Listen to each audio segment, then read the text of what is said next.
오늘 하나님 말씀은 디모데전서 3장 1절에서 11절까지 제가 한 절 읽고 여러분들이 한 절 읽고 교독하도록 하겠습니다. 13절까지 읽겠습니다. 디모데전서 3장 1절 밉보다 이 말이여 곧 사람이 감독의 직분을 얻으려 함은 선한 일을 사모하는 것이라 함이로다.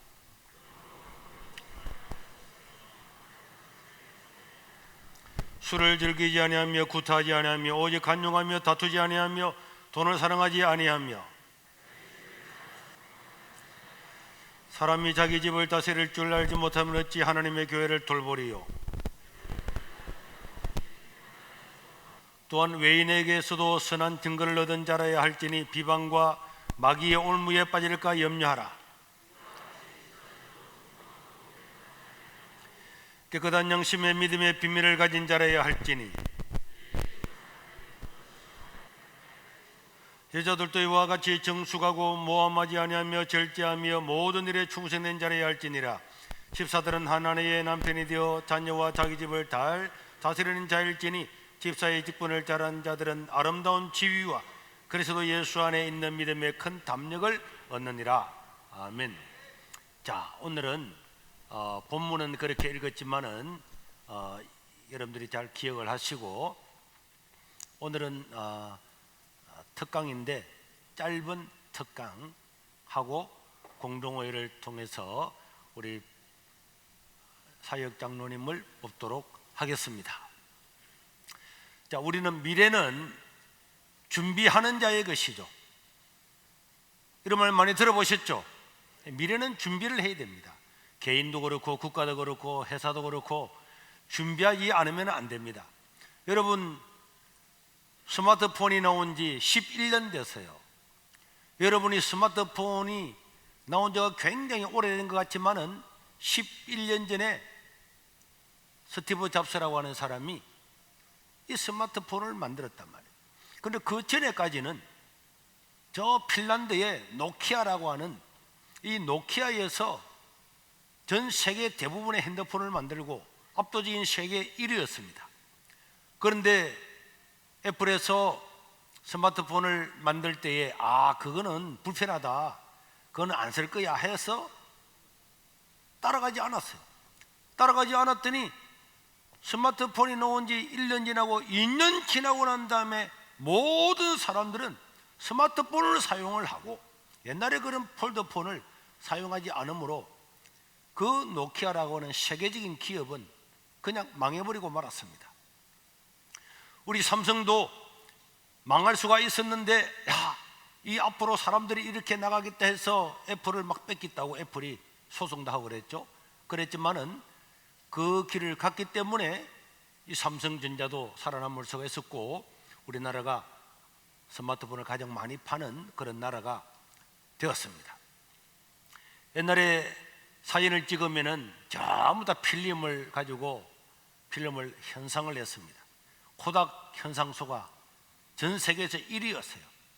그래서 사진을 찍으면은 다 가져와서 동네마다 그런 필름을 현상하는 그런 게 있었는데 지금은 사라지고 볼 수가 없잖아요. 다 컴퓨터 칩으로 다 하는. 그래서 미래를 연구하고 미래를 대비하지 못하면은 어느 세대나 이거는 망할 수밖에 없는 것입니다. 전자제품의 대명사는 소니였죠. 전자제품 하면은 뭐 카메라고 TV고 뭐죠 다 소니였는데 지금 소니가 그냥 망해버리는 것 똑같아요. 없어져 버려요. 그냥 새로운 시대를 미래를 준비하지 않으면 안 됩니다. 그래서 시대를 예견해서 어떻게 될 걸로 예견을 해서 준비하지 않으면 교회도 희망이 없다. 교회도 똑같습니다. 교회도 앞으로 어떻게 될 것인가를 예견을 하고 준비하고 대비해야만이 된다. 여러분, 우리나라의 불교 인구가 급속하게 줄어들었어요. 불교 인구가 급속하게 줄어들어서 지금 젊은이들 중에서 절에 가는 사람이 없어요. 100명 중에 한두 명도 없다니까. 불교는 이미 망했습니다. 앞으로 희망이 없어요. 틀림없습니다. 젊은 세대가 아무도 거기 가서 절을 하고 부처님을 섬기지 않는데 그 절이 되겠습니까? 우리나라 천주교도 완전히 망했어요. 지금 사람들이 천주교 누가 갑니까? 몇 명이나 갑니까? 젊은 사람이 몇 명 갑니까?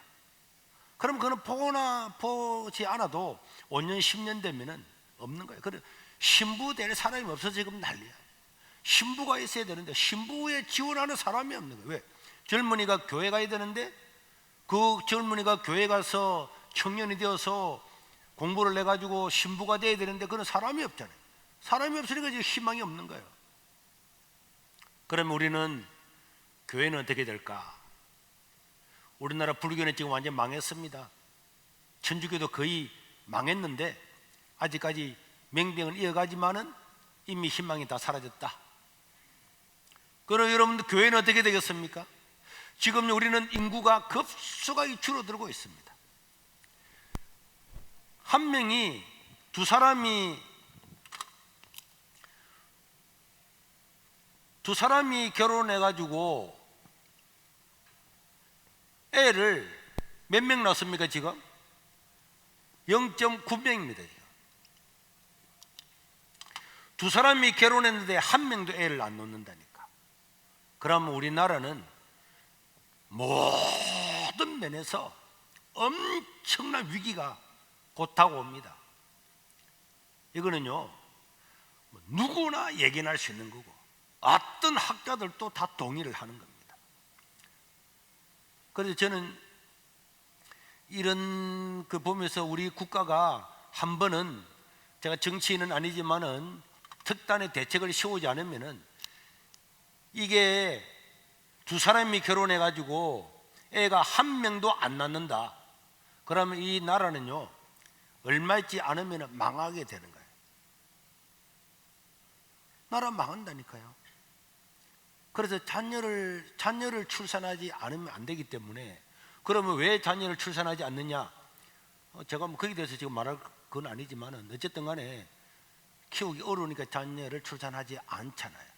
또 세대 자체도 편한 세대를 가려고 하고, 그래서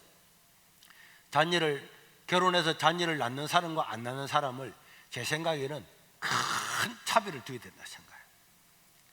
그래서 제가 지난번에 국민일보 본사에 가서 이런 이야기를 했더니 모사님 막 적어가지고 특집을 내고 막 하고 이렇게 하려고 했는데 아직 안 한 것 같더라고.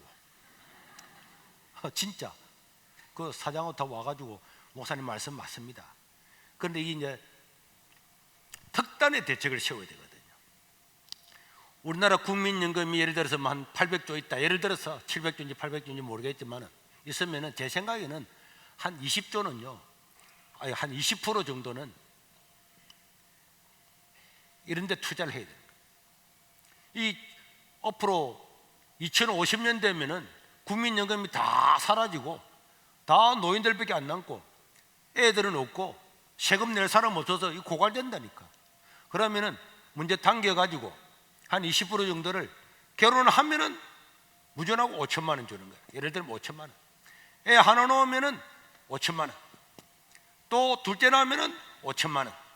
둘이 낳은 사람은 집도 1억 5천원짜리 집도 30년 사용할 수 있도록 이런 식으로 탁 줘요. 그래 애를 많이 놓으면은 애 놓은 사람들이 회사를 일으켜서 세금 내고 이래가지고 2050년에 고갈될 것이 계속 늘려가야 돼. 인구만 있으면 아무 문제가 없거든요. 지금까지 있는 사람이 돈을 내서 국민연금 냈는데 앞으로 낼 사람이 없으니까 지금 문제고, 계속 사람들이 세금 낼 사람이 있으면은 아무 문제가 없는 거죠. 그러나 이거는 제 소관이 아니기 때문에 제가 모르겠습니다. 그러나 여러분, 우리가 인구 감소는 사회의 모든 면의 문제죠. 뭐 국방으로부터 시작해서 회사부터 세계 경쟁력부터 인구가 줄어든다고 하는 것은요, 그냥 나라가 망하는 길로 가기 때문에 정부에서도 어떻게 하면은 이런 애들을 많이 출산하고 기를 수 있게 이런 노력을 하고 있는데 특단의 대책이 필요하고, 그러나 이것은 우리 영역이 아니고, 그러나 이제 교회는 또 직접적인 영향을 받습니다. 당연히 받겠죠. 인구가 줄어들면은. 그 다음에 이 사회가 반기독교적인 사회가 된다니까. 사회가 반기독교적인 사회가 된다고 하는 것은 뭐 교회 다니는 걸 미워한다 이런 게 아니고, 이 사회가 동성애로부터 시작해가 참나 개인적으로 흘러가면은 절대적인 어떤 진리, 하나님 이런데 매이고 싶어 하지 않습니다. 서구 사회는요 거기를 다 걸어왔고, 우리도 걸어온 그 길을 지금 뒤로 따라가고 있다니까. 그러니까 나중에 초등학교나 중학교 가서 교회가 되라면 교회? 교회 왜 가는데? 고리타분하잖아. 이것도 못하고 저것도 못하고 저것도 못하고 이런 사회가 된다니까. 이런 반기독교적인 사회가 되어서 저 유럽은요 몰락을 해버렸습니다. 이런 것들을 바라보았던 미국 사회는 이래서는 안 되겠다, 성경적인 가치관을 세워야 되겠다. 그래서 트럼프 같은 사람이 대통령 나왔을 때에 대통령이 될 거라고 한 사람은 한 명도 없었어요. 얼마 전에도 TV 보니까 그러더라고. 트럼프가 대통령 될 거라고 얘기하는 한 사람은 한 명도 없었다고. 그래서 됐죠. 미국에 있는 기독교인들이 적극적으로 밀고 보수주의자들이 트럼프를 적극적으로 밀었습니다. 어제도 제가 KBS 라디오를 듣고 오는데 이런 이야기를 하더라고요. 한국에서는 트럼프를 좋아 안 하지만은 미국에서는 트럼프를 지지하는 사람이 많다고. 어제도 트럼프가 뭐 하면서 성경책을 들고 탁 외치는 거 또 들고 하는 이런 보셨죠? 이 반기독교적인 이 사회를 되돌리려고 미국 사회는 늦게지만은 유럽처럼 망하지 않으려고 엄청나게 발버둥을 치고 있고, 그래서 정부 요소에 있는 동성애자들을 다 물러가게 하고 이 성경적인 토대 위에서 하기 위해서 트럼프와 그 정부 자체가 엄청난 노력을 하기 때문에 이 반기독교 편에 서 있는 사람들은 트럼프를 잡아 죽이려고 해요.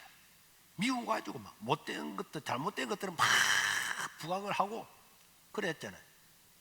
트럼프가 처음 먼저 외교장관을 트윗으로 그만두겠다 그러니까 트윗 하나로 잘랐다고 난리. 지금 전 세계가 다 트윗 다 돌려. 우리나라 문 대통령도 뭐 하면 트윗이 다 올리잖아요.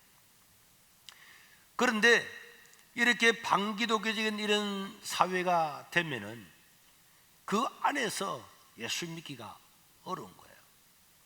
저 사막에 가서 거기서 연못을 파가지고 거기서 고기를 키울 수가 있겠습니까? 전부 다가 사막화가 되어버리면은 그 안에서 아무리 발버둥 치도 어려운 거예요. 만약에 우리 세계로 교회 같으면은 세계로 교회 한 교회만 막 하나님을 찬양하고 예배드리고 하는데 다 주변이 다 반기독교가 다 죽어버렸다. 그러면 사막에 있는 것과 똑같아요. 이게 굉장히 어려운 생태계 자체가 어렵다니까. 연못이 오염돼 버리면은 그 안에서 아무리 몇몇 그 지역에서 자라려고 그래도 연못 자체가 오염돼 버리면 안 되는데, 그래서 우리는 이런 반사회적인 반기독교적인 정책들을 계속 알리고 이야기하고, 그렇게 해서 이 생태계 물이 막 오염이 해서 연못이 다 썩을 나는 것을 막으려고 하는데, 교인들도 목사님도 미래가 어떻게 될 것인가 예견을 하지 아니하고 거기에 대한 그런 말씀들을 용기 있게 전하지 아니하기 때문에 이 그냥 오물들이 연못에 다 들어오면은 아무리 우리 교회는 뭐 말씀대로 살면 되지 이래 하지만은 결국은 연못이 오염되면 다 죽는 겁니다. 그래서 우리가 이런 반기독교적인 정책에 대해서 당연히 반대하고 의견을 나타내고 그렇게 해야 되는 거고, 그 다음에 또 우리는 우리 자녀의 교육의 패러다임, 이 틀을 바꿔야 됩니다. 지금 우리가 교회가, 저는 이런 것들 앞으로 우리 사회가 어떻게 될 것인가를 오래전부터 생각을 해서 어린이집을 먼저 만들었어요. 어린이집을 만들 때에 컨테이너를 하나 갖다 놓고 그 다음 어린이집이 사람이 더 와가지고 컨테이너에 3개를 붙여놓고 있고, 그런데 우리가 교회 땅이 없었기 때문에 그냥 국유지에 갖다 놨어요. 그래가지고 그 국유지에 갖다 놨다고 제가 고발을 2번이나 당해서 판사 앞에 가서 판결도 다 받고 그래 다 했어요. 그렇지만은 어쨌든 우리 교회가 살 수 있는 길은 앞으로 미래의 세대를 키우는 것밖에 없다. 그래서 어린이집이나 이런 걸 통해서 하려고 노력을 했는데 하나님께서 우리 교회 어린이집을 정식으로 개원을 하게 해서 강서구에서 가장 귀하고 또 교육도 잘하는 그런 우리 어린이집이 되었고요. 그 다음에 또 우리가 국제스쿨을 만들어서 이 서부산에 여러 가지 이런 환경을 개선을 하면서도 복음 전하는 길이 없을까? 그래서 지금 우리가 어린이집과 국제스쿨에서 매일 나오는 학생들이 한 560명 됩니다. 우리 주일학교보다 훨씬 더 많은 애들이 불신자 애들도 여기 와서 어린이집과 국제스쿨에서 매일 큐티를 하고 하나님 말씀을 읽고 배우고 그 다음에 시작한다니까. 그래서 우리가 교회에서 우리 믿는 사람의 자녀들을 모아서 신앙적인 교육을 시키고 하나님을 예배하지만은 사회적으로는 또 이런 일을 해 나가는데요. 이거는 여러분들이 볼 때는 어린이집이 있구나 국제스쿨이 있구나 싶지만은 이거는 우리 교회가 실력을 기울여 왔고 또 이런 것을 통하지 않으면 앞으로 우리가 미래를 이길 수 있는 길이 없는 겁니다. 그 다음에 지금 우리 주일학교를 한번 보십시오. 지금 우리나라에서 주일학교가 드리는 예배가 없어진 교회가요 한 반 정도 됩니다. 시골 같은데 뭐 이런 데 가면은 주일학교 예배 자체가 없어요. 중고등부 예배가 없습니다. 왜?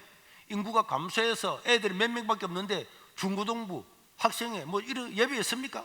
예배 자체가 없어져 버렸어요. 제가 어릴 때는 제가 고등학교 다닐 때는요 주일학교 설교를 제가 했어요. 그래서 거기서 애들이 설교를 하고 다 해서 막 교회가 부흥도 하고 그때는 주일 오전에 주일학교 예배 있었고 오후에 예배 있었고 주일 오후에도 주일학교 예배가 있었어요.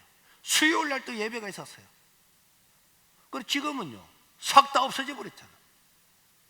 그래서 저는 우리가 주일학교 어린애들이 주일 낮에도 와서 하나님을 예배드리고 밥 먹고 집에 갔다가 또 오후에도 와서 예배드리고 또 수요일 날도 와서 예배드리고 이래서 그 애들이 커가지고 한국교회 대부흥을 일으킨 겁니다. 믿으시길 바랍니다. 다 옛날에 신앙생활도 그래 했다니까. 그래 지금 주일학교 오후 예배 있는 교회가 어디 있습니까? 수요 예배 있는 데가 어디 있습니까? 그래서 저는 우리 어린이들도 어른 예배가 있는 모든 날은 예배가 있다. 그렇지 그거 해왔고 이제는 우리 유년부 초등부 어른 예배에 참석하고 중등부도 고등부도 청년들도 어른 예배에 참석하고 밥 먹고 난 다음에 또 유년주일학교부터 다 예배 드리고 그 다음에 지금 이 자리에 또 왔잖아요. 수요일날 또 오고 금요일 새벽에도 다 오고 이런 교회는 저는 원래 자랑을 잘 안 하잖아요. 이런 교회는 없습니다.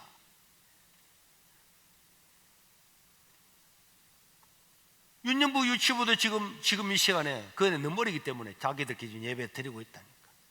그래서 이런 신앙의 회복을 가지면 안 되고 그 다음에 우리나라의 지금까지의 교회 교육을 보면요 주일학교 학생들이 100명이다. 중학교 들어가면 50명이 되는 거예요. 고등학교 들어가면 25명이 되는 거예요. 청년대 가지고 대학을 가거나 군대 가게 되면 10명밖에 안 남는 거예요. 그러면 100명 해가지고 주일학교 100명이 출발했는데 청년 때까지 계속적으로 나가는 사람은 10명밖에 안 됩니다. 이게 그 통계라니까요. 지금까지 그래 해왔다니까요. 사실이거든요. 그래서 저는 이래서는 안 된다. 그래서 우리가 주일학교 학생들도 너희들도 그럼 왜 그러면은 여기에 100명 있는 애들이 여기 가면은 10명밖에 안 남느냐? 사실 10명도 잘 안 남지. 여기에서 중학교 올라가면은 문화적인 충격이 있고 올라가면 또 다르고 또 다르고 야들이 지금 우리 한국에 보면은 주일학교 애들은 예배 한 번 드립니다. 중고등부 청년들도 다 예배 한 번 드려요. 한 번. 자기들끼리 대부분 예배 한 번 드립니다. 그러고는 어른 예배 더 올라와 하니까 다 주일학교도 지극끼리 예배 드렸지. 요것도 자기들끼리 예배 드렸지. 청년들도 지극끼리 예배 드렸지. 어른들 와서 예배 드려 적응이 안 되는 거예요. 이게 올라갈 때 한 단계 올라갈 때마다 적응이 안 되는. 그래서 떨어지고 이렇게 되는 거예요. 그래서 우리는 그러면 안 된다. 여기에 100명이 시작을 했으면은 여기에 최소한 90명은 더 남아야 되고 가는 도중에 전도를 해서 더 많이 늘어나야 된다. 그런 걸 만드는 체제를 하려고 하기 때문에 우리가 윤영무부터 예배를 어른들과 다 가지. 그러니까 첫 먼저 초등학교 1학년 애들이 와서 어른 예배 드리려고 하면 와 아무것도 모르잖아. 그런데 이런 애들이 1년, 2년, 3년 지나 보세요. 어른 말 다 알아들어요. 머리도 깨어납니다. 관계성도 좋아요. 어른들한테 와서 안녕하세요 인사도 하고 다. 그러니까 초등부에 있다가 중등부에 올라오다 하나도 이상하네. 왜? 늘 보던 그 자리니까. 중등부가 고등부고 고등부가 청년부고 청년이 군대 가도 다 똑같아. 그래도 군대도 가게 되면은 휴가 올 때마다 기도해주고 용돈도 드리고 다 하고, 청년들이 결혼하면 교회에서 무료로 모든 걸 다 식사까지 다 해주고. 그래서 우리가 이런 자녀들을 교회 안에서 자녀들을 양육하는데 힘을 다해야 됩니다. 우리는 이것을 해나가는데 이걸 보는 사람들은요, 와, 목사님 진짜 세계로 교회 희망이 있습니다. 최고입니다. 이러는데 우리는 잘 모르죠. 우리 체제가 이게 만약에 다른 데 가서 다른 데 안 됩니다. 할 수가 없는 거예요. 그러나 우리는 미래를 예견을 해서 이런 준비를 해나가고 있습니다. 그래서 여러분, 우리는 우리 다음 세대를 위해서 파격적인 대우를 하고 파격적인 생각을 가지지 아니하면은 지금 인구 절벽, 그 다음에 사회적인 반기독교 여러 가지들을 가지고 이미 불교 망이고 천주교 망이고 교회도 지금 망해가고 있는 중이라니까. 그러니까 여기서 살려고 하면요, 우리가 어린 자녀들한테 어른들보다도 더 뛰어난 투자를 해야 되는 거예요. 그래 하지 않으면 안 됩니다. 그래서 우리는 우리 자녀들을 키웁니다. 집에 가서 엄마 배고파 통닭 사줘, 떡볶이 사줘. 그럼 사줄 수밖에 없어요. 우리는 우리 자녀들한테 부모는 먹을 수 없고 부모는 돈 쓰기가 쓸 때도 많지만 못 쓰고 하더라도 자녀를 위해서는 빚을 내서라도 다 해줬다니까. 그래서 우리가 성인이 됐잖아요. 그럼 우리 주일학교나 중고등부나 청년들도 마찬가지입니다. 교회가 파격적인 지원을 하고 그런 환경을 만들고 하지 않으면은 우리가 미래가 없다는 거예요. 지금 당장 우리한테 필요해가지고 애들 앵벌이 시키고 막 나간다. 그럼 그 나라는 망하겠죠. 그러나 우리나라는요, 이승만 대통령도 보세요. 6.25 전쟁이 일어났음에도 불구하고 300명이나 되는 사람을 유학을 보냈습니다. 나라가 없어질 수도 있는 판인데도 왜? 미래는 교육밖에 없는 거예요.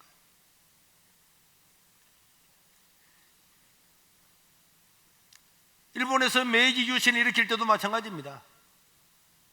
그 가난한 나라 외놈이라고 깔봤던 거기에서 3,000명 되는 사람들을 유럽에다가 다 유학을 보내서 그 사람들 들어와가지고 일본이 러시아하고 싸워서도 이기고 중국하고 싸워서 이기고 미국까지 싸우려고 하고 동남아를 다 먹었잖아요. 우리는 목사님이 롯데리아를 너무 많이 주는 거 아닌가? 오늘도 과자를 다 준다던데 고래밥도 다 주고 말이야. 그 안에 고래가 몇 마리 들어있는데 그런 소리 하지 말아요. 우리 자식들은 그것만 줍니까? 교회는요, 당연히 이들을 위해서 돕고 정말 사람들 다른 교회가 볼 때는 야 파격적이다 할 만큼 해도 우리가 내 자녀를 양육하는 데 비하면은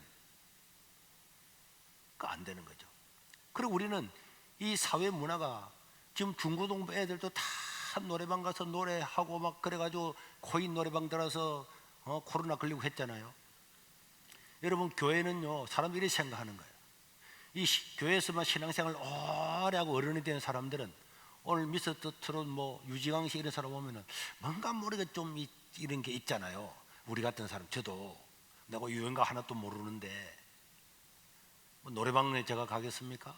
노래방 그거 가서 기계 앞에서 노래 부르나 그게 이해가 안 돼. 그 왜 돈 주고 그거 들어갈까? 나 그렇게 생각한다니까. 그런데 보면은 학생들도 그래서 막 노래 부르는 거예요. 그것은 부르고 싶다는 거잖아요. 노래 부르고 싶다는 거잖아요. 그러면 건전한 가요들도 얼마든지 부를 수 있는 거죠. 하나님이 막 우리 자녀들이 찬송가만 안 부르고 다른 걸 가요를 불렀다고 해서 저 자식들 저거 봐라, 저는 그렇게 하지는 않을 걸로 생각합니다. 하나님의 자녀들이 즐거워 기뻐하고 건전한 가요도 부르고 찬송은 당연히 드리고 예배 드리고 얼마나 하나님 좋겠어요. 우리가 자녀들이 불러가지고 우리 찬송이가 우리 찬송이가 당당이네. 찬송이도 당당이로 바뀌었네. 당당이가 아침 일어나면 가디소굿 가디소굿 가디소굿 막 이렇게 찬양하면 하다가 조금 있으면 나라라 나라라 높이 높이 나라라 그러면 야 그 노래는 하지 마. 그 노래는 세상 노래잖아. 일 안 하잖아요. 우리가 세상과 이것을 그런 식으로 구분해서는 안 되는데, 어쨌든 간에 애들은 노래방도 가지고 다 가고 싶은데, 그래서 사실 우리가 이 교회다가 노래방도 하나 만들어야 되는데 못 만드는 거죠. 장소가. 그래서 그런데 또 만들지도 모르고 왜 거기 가서 밖에 가서 노래방에 가서 부르니 여기 와서 부르는 게 교회 와서 부르는 게 낫잖아요. 우리의 생각을 바꾸지 않으면은 청소년들이 교회를 점점 벗어나서 교회가 그럼 좋다 우리 고집에서 여기 있자 그럼 여기 다 비워버리면 누가 찬양합니까? 누가 경배합니까? 누가 예배 드립니까? 사람이 있어야 예배를 드리죠. 생각을 전환을 해야 되고요. 우리가 이 조명 이런 것도 전문할 때는 우리 어르신들은 막 이상하다 뭐 그래 하지만은 우리 어른들 기준으로 해서는 안 됩니다. 다음 세대를 위해서 준비를 해야 되는 거고 그래 해나가고 있는 거고, 여러분 목회자도 마찬가지입니다. 제가 여기 옆에 있는 얼마 전에도 목사님을 몇몇 분이 왔는데 목회자들이 다 2년 3년마다 부교육자들이 다 바뀐대. 그래서 제가 우리 교회에 그 교구 보고서를 여기 딱 놔뒀더니 그게 뭡니까 그러길래 이게 교구별로 보고서를 왔다네. 탁 보더니 뭐 한부 보고서 해가면 안 됩니까? 그냥 가져가라고 우리는 큰 부대 다 들었으니까. 자기 교회는 그게 안 된대요. 이게 목사님들이 2년 3년 만에 가고요. 법으로 정해놨대. 3년 지나면은 부목사님들은 다 옮기도록. 그러면 교회 와가지고 사람 알만하면은 옮겨야 되는 거예요. 저는 우리 교회는 그런데 보통 얼마 전에 박익재 목사님도 난 얼마 안 됐는가 싶었는데 9년 됐다 그랬잖아. 또 다른 목사님들은 13년입니다. 우리는 보통 그래요. 왜냐하면은 교회가 연계가 있어야 되잖아. 주일학교를 가르치던 사람이 또 중등부 고등부 만나고 어른 되고, 그래서 여기도 사실은 우리 부모사님들도 다른 데 가봐야 별 수 없거든. 다른 데 가봐야 다 고생이라니까. 여기서 은퇴를 한다 생각을 해. 물론 또 다른 데서 좋은 또 꿈이 있고 하는 데 오라면 또 가지만은 일반적으로는 자기가 맡은 데서 거기서 보람을 가지고 해 나가서 내가 이 세계로 교회에서 내가 부교육자지만은 내가 은퇴를 해야 되겠다 이렇게 하려고 하면은 교회가요 목사님들한테도 파격적인 대우를 해야 됩니다. 여러분 초등학교 교사가 월급을 얼마나 받습니까? 우리 초등학교 교사 있잖아요. 1년에 7천만 원에서 1억까지 받습니다. 호봉 따라 다르지만 우리나라 국가에서는 우리나라 어린아이들을 가르치기 위해서 그 많은 것 투자를 하는 거예요. 그리고 여름방학, 겨울방학 얼마나 많이 쉬어요. 그런데 교회는요 목사님 보통 이 지역에 있는 목사님들의 월급을 보면은 200만 원 받는다. 200만 원 200만에서 250만 원. 자, 솔직히 말하면은 이거 생각이 됩니까? 절대로 안 돼요. 절대로 안 되는데도 책정을 이렇게 해놓았다니까. 그러면 여러분 생각해 보세요. 이 목사님이 200만 원에서 250만 원 받고는 목회가 안 되는데도 지금 이걸 실제로 하고 있거든요. 그럼 이 목사님이 굶어 죽어도 안 되고 이래 해야 되는데도 살아는 가고 있어요. 그러면 제 생각에 틀림없이 이 사례 받아가지고는 생활이 안 되기 때문에 누군가가 개인적으로 도와줄 거라 생각해요. 왜 안 도와주면 죽을 거니까. 그러면 교인들이 뭐 어려우면은 목사님 이렇게 하고 뭐 예배 드리면은 봉투 주고 뭐 주고 이래 잡다하게 해가지고 이래 어떻게 해가지고 애 키우고 이래 가게 되면은 이게 자존감 있겠어요? 목사라는 자부심 있겠습니까? 매일마다 교인들한테 가난해가지고 혹시 어느 집사님이나 어느 장로님이나 뭐 돈 몇십만 원 주면 막 좋아하고 이랬었다가 그때 뭐 사람이 완전 인간 중심 돼버리는 거예요. 누가 돈 혹시라도 주고 이래 생각하지 않겠어요? 교인들도 뭐 주례하고 돈 얼마 받았다. 그럼 우리 딸 주례한다. 그러면 야, 너 지난번에 얼마 줬는데? 얼마 줬? 이런 식으로 해가지고 이러면 교회가 되겠습니까? 그래서 우리 교회는 생활비를 주자. 목사님이 빌리러 가겠어요? 직장 가겠어요? 그래서 생활비를 주는 거예요. 생활비를 주다가 보니까 다른 교회보다는 우리 교육자들이 사례를 많이 주는 것처럼 보이지만은 우리 교회는 그 대신에 어떤 예배를 드리고도 돈 10원도 안 받는 그걸 진행해 나가자. 얼마나 까?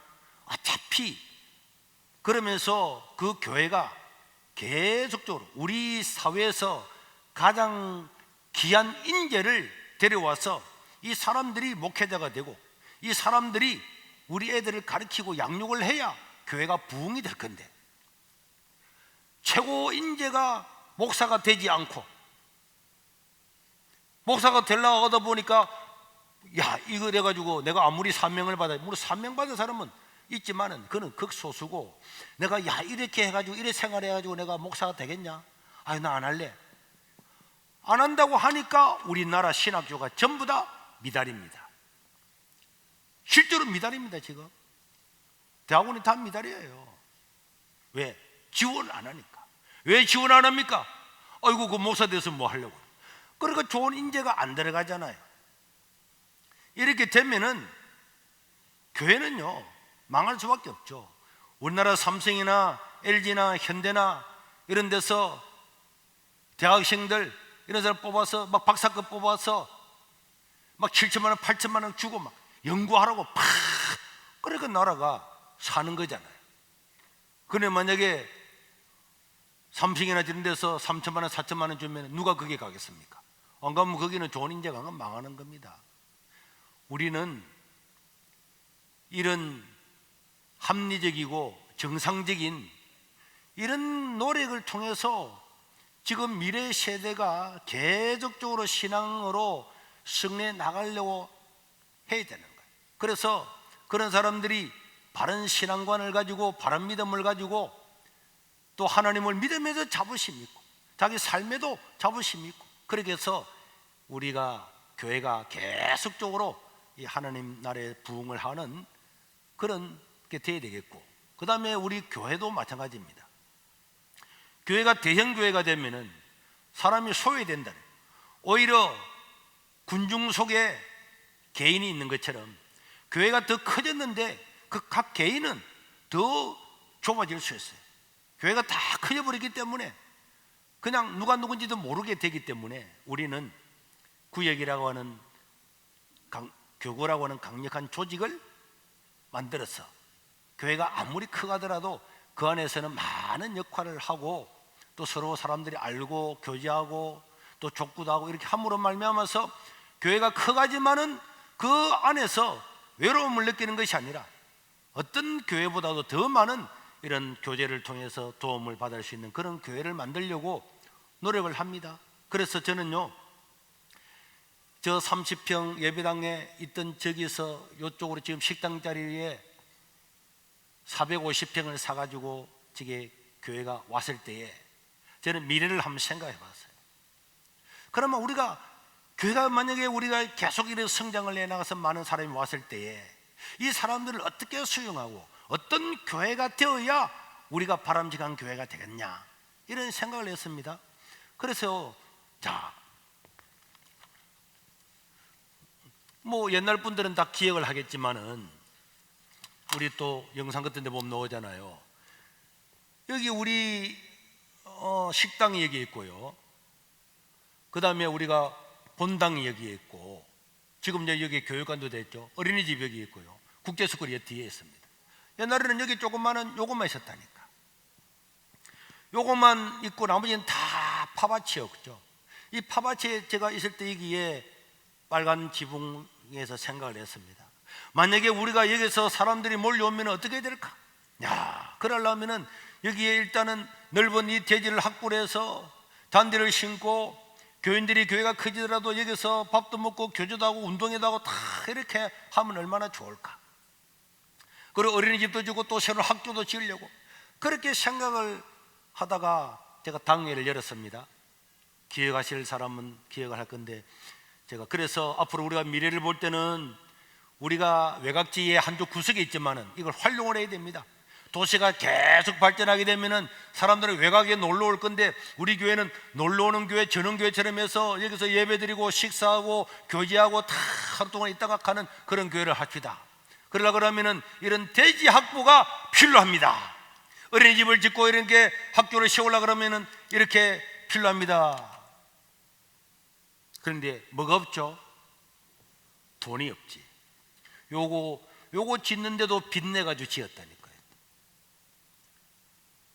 그제 제가 제안을 하고 장로님들이 두 개 중에 하나를 선택하세요 이래 했습니다. 1번,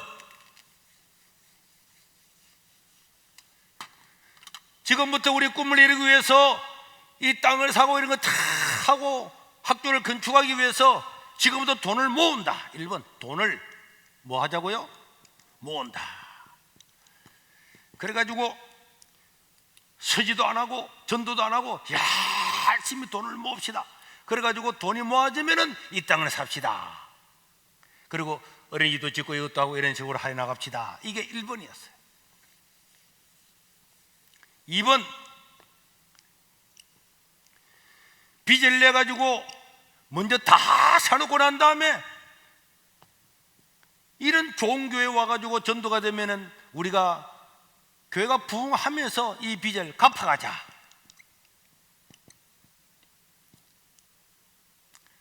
몇 번 하기를 원했겠습니까? 1번을 했으면은 이미 땅값이요, 조금 돈을 갖다가 한 1억 모았는데 땅값이 10억 돼버렸어. 지난주에 우리 교회에 공시지가가 나왔습니다. 또 한 2달 전에 우리 교회 재산 가치를 했는데 우리 교회 재산이 수백억이 되었습니다.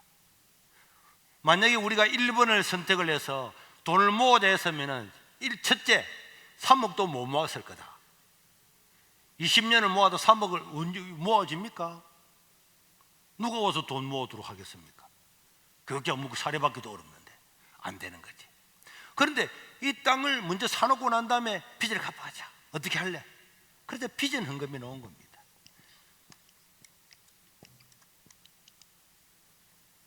얼마 전에 어떤 집사님, 목사님, 빚은 헌금이 뭡니까? 설명을 했는데 여러분도 오늘 듣죠? 그럼 또 까먹는다니까. 우리가 앞으로 복음사역을 이루고 하나님 나라 확장을 시키는데 이런 다 필요하다. 그런데 지금 모아가지고는 땅값이 10배나 올라붙는데 몇 배는 사겠습니까? 그래서 우리가 정교인들이 한 사람 앞에 5만 원, 한 사람 앞에 한 달에 5만 원씩을 내서 이것을 빚으로 샀지만 이자도 갖고 계속 해 나가자 해서 빚은 헌금은 정교인이 한 사람 앞에 5만 원씩을 해서 하자. 저는 내가 10명분을 하겠다. 그래서 저는 50만 원을 해서 1년에 600만 원을 빚은 헌금을. 그렇지. 지금 그래서 이걸 가지고 우리가 이 땅을 산 거예요. 어린이도 세우고 국제수고도 세우고 교회도 세워지고 다 한 거예요. 빚은 헌금이 뭔지 알겠습니까? 우리의 미래의 비전을 위해서 먼저 돈은 없었지만은 먼저 일을 이루고, 그렇기 때문에 우리가 오늘 족구한 사람 손 들어 봅시다. 발려고 한 사람. 발려고 한 사람은 집에 다 갔어요. 지난주에 여자 발려고 한 사람 손 들어 봅시다. 발려고 하면 안 되겠구만. 이거 발려고 하고 집에 가는 모양이구만. 발려고를 누가 합니까? 어디서 합니까? 다 비전을 통해서 이것을 먼저 이뤘기 때문에. 그래서 제가 이렇게 이야기했습니다. 돈 모한다고 돈 내라 그러면은 교인이 늘어나게 줄을 만들 거고, 그러면 일단 빚은 있지만 사놓고 이자 갚아가면서 여기서 놀이도 하고 돼지고기도 구우먹고 죽고도 하고 발야고도 하고 다 하면서 예배당도 넓은 예배당에서 다 하면서 더 많은 사람을 전도해서 이것들을 갚아가자. 그래서 우리가 빚지는 금을 지금도 드리고 있고, 우리가 누리는 모든 것들은 이런 걸 통해서, 그래서 우리가 만약에 일본에 머물렀으면은 지금도 우리 교회는 그냥 뭐 많으면 100명, 뭐 150명 그래 모였겠죠. 200명 더 많으면 200명. 우리 세계로 영향이 없을 거고. 그런데 지금은 우리가 앞으로 더 미래를 예비하고 말하고 이끌어가는 그런 교회가 될 거라고 믿습니다. 그래서 지금 우리 예배당도요, 비전에 의해서 그런 거예요. 예배당을 지난번 예배당도 2,000명 들어가는데 2부 예배 드리고 3부 예배 드리면 안 됩니까? 그런데 우리는 이렇게 우리 대한민국에서 예배당 안을 치면 가장 큰 우리 예배당이에요. 기둥 하나도 없이 짓고. 왜 했냐? 교인들은 원래 다 모여서 한 하나님을 예배하고 교제하고 식사하고 발라고도 같이 하고 교제하고 그래 가야 된다. 그러려고 하면은 예배당이 커야 되는 거예요. 조그마한 예배당에서 1부, 2부, 3부 예배를 드리면은 1부 예배 드리면 집에 가버리고 2부 드리면 가버리잖아요. 그러면 같이 모여서 밥 먹을 수 있습니까? 구역에 같이 모여집니까? 발라고 할 수 있습니까? 못하는 거예요. 그래서 제가 1부 예배가 있어도 1부 예배 설교를 1년에 한 번도 안 갑니다. 안 가는 이유는 어쩔 수 없는 사람은 1부 예배를 빌려드리지만은 1부 예배에 힘을 안 실어주기 위해서 그렇다니까. 왜?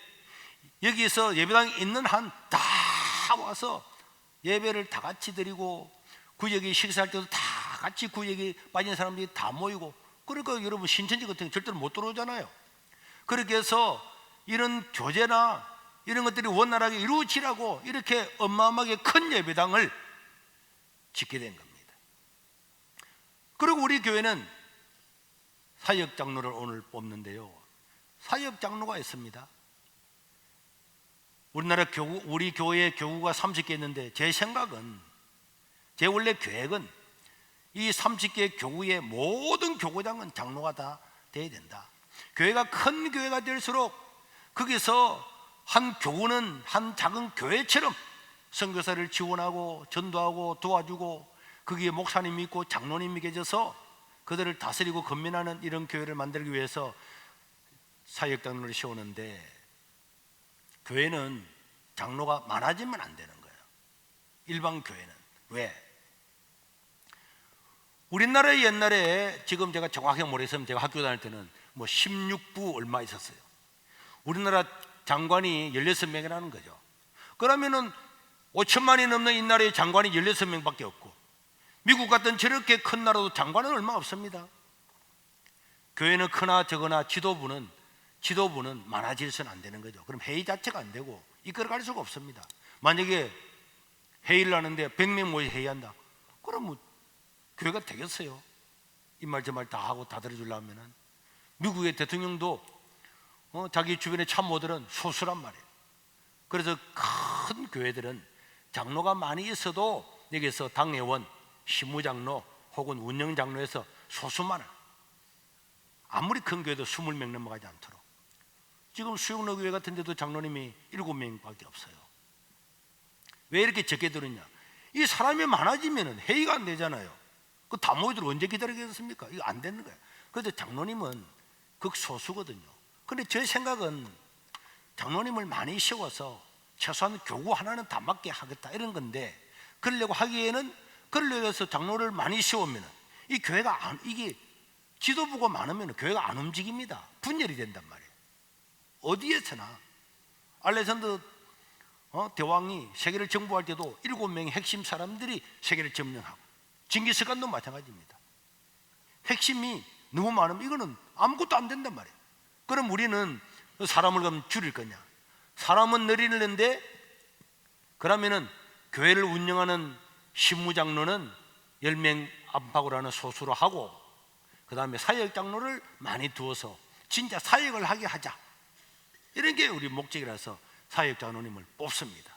그런데요, 집사로 있다가 사역 장로가 되면 사역 장로는 이 시무 장로와 당회원하고는 구분이 되어서 우리는 우리 사역을 하고 이분은 교회에 이끌어가는 이런 의기를 하고 나가도록 목사님을 더 세뇌하겠다 이렇게 생각을 하고 시작을 했다가 사역 장로도 뚝 되고 보면은 막 놀러 가고 할 때는 다 똑같이 하다가 뭐 계리할 때는 지금 하면은 왜 우리는 뭔데 이렇게 하게 되는 거예요.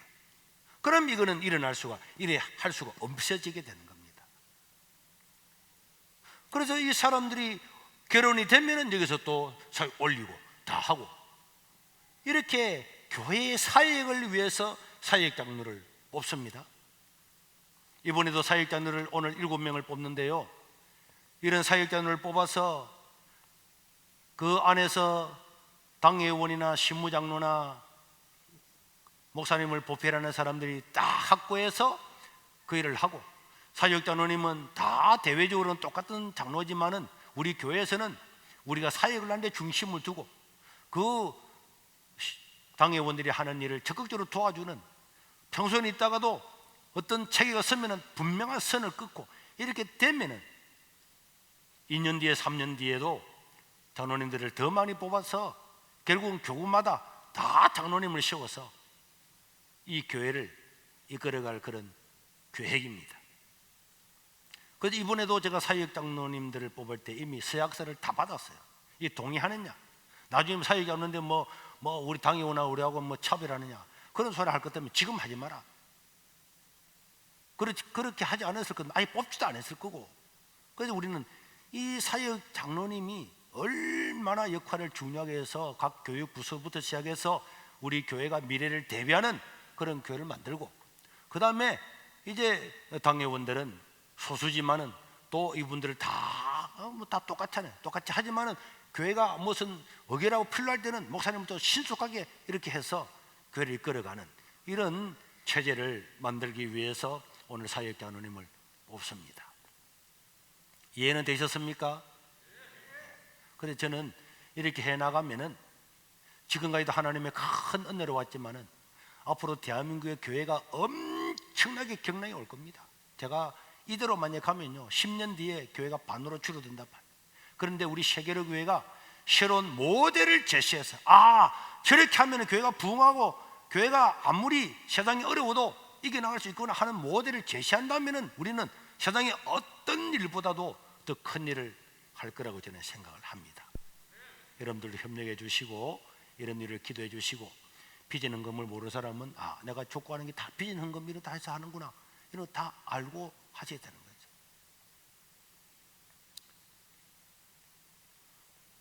네. 이상하네. 시간이 금방 간 날이 큰일이네요. 그래서 우리 송재구 장로님 놓으셔서 우리 기도하고 공동회의를 시작을 하도록 하겠습니다.